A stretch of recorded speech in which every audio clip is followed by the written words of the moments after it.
Assalamualaikum warahmatullahi wabarakatuh. Saya Mezri Noveliza dengan NIM C0191010. Saya akan membacakan PPT hasil kerja saya yang berjudul Aspek Fiskal dari Aset Lancar berupa kas dan secara kas dan investasi pada efek tertentu. Dosen pengampu Wirmi Eka Putra.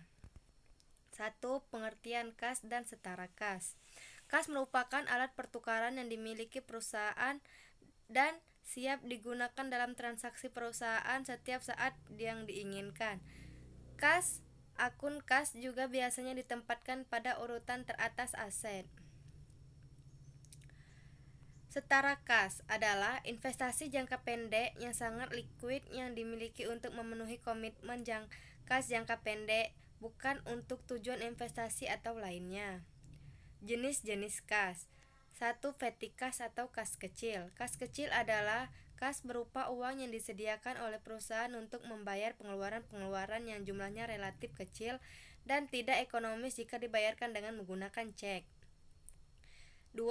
Kas di bank adalah uang perusahaan yang berada di rekening suatu bank. Biasanya digunakan untuk pengeluaran yang jumlahnya relatif besar dan tidak mungkin diberikan secara langsung dalam transaksi karena jumlahnya yang besar dan rawan dari segi keamanannya. Kas di bank ini selalu berhubungan dengan rekening koran dari bank untuk perusahaan. 3. Pelaporan kas. Meskipun pelaporan kas dapat langsung dilakukan, tetapi terdapat masalah juga dalam pelaporan kas. Konsep pembukuan tabungan. Akuntansi tabungan adalah fungsi akuntansi perbankan untuk mendukung aktivitas tabungan bank, seperti mencatat setoran dan penarikan tabungan, perhitungan bunga dan pencatatan biaya tabungan. Setiap setoran tabungan akan dicatat sebesar nilai nominal setoran dan selanjutnya disajikan sebesar nilai kewajiban. Untuk setor tabungan, seorang penabung bisa menggunakan uang tunai, warkat, transfer masuk yang disetujui. Syarat-syarat tertentu misalnya harus ditarik secara tunai, penarikan hanya dalam kelipatan nominal tertentu, jumlah penarikan tidak boleh melebihi saldo minimal tertentu. Pada awal tabungan zaman dulu di Indonesia hanya 3 jenis, yaitu 1. Tabanas, 2. Taskat, 3. Tabungan ONH atau ongkos naik haji. Namun dalam perkembangannya sejak tahun 1989, Bank Indonesia memberikan kebebasan kepada bank-bank komersial untuk menciptakan produk tabungan. Oleh karena itu, jenis produk tabungan zaman now sangat banyak. Contoh tabungan BRI Sempedas, tahapan BCA, TAP plus BNI, tabungan emas, tabungan mapan CIMB Niaga, tabungan Citibank, tabungan Mandiri, dan Bank Mandiri.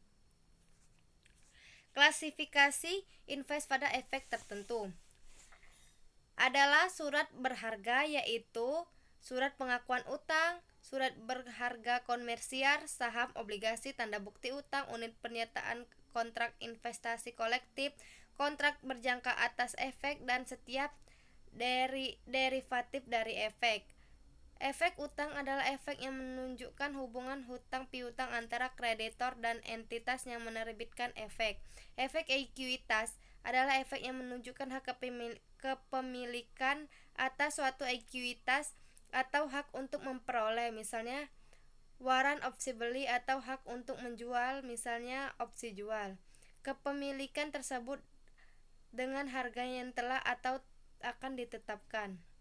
Pada penyajian pelaporan keuangan, efek utang maupun ekuitas harus dikelompokkan menjadi 3 jenis yang dapat dijelaskan sebagai berikut. 1. Dimiliki hingga jatuh tempo. Efek yang dimiliki hingga jatuh tempo adalah suatu efek utang atau efek ekuitas yang bertujuan dimiliki hingga jatuh tempo. 2. Diperdagangkan. Efek yang dibeli dan dimiliki untuk dijual kembali dalam waktu dekat harus diklasifikasikan dalam kelompok diperdagangkan. Efek dalam kelompok diperdagangkan biasanya menunjukkan frekuensi pembelian dan penjualan yang sangat sering dilakukan. 3. Tersedia untuk dijual. Efek yang tidak diklasifikasikan dalam kelompok diperdagangkan dan dalam kelompok dimiliki hingga jatuh tempo harus diklasifikasikan dalam kelompok tersedia untuk dijual. Perlakuan akuntansi pajak investasi pada efek utang dan ekuitas.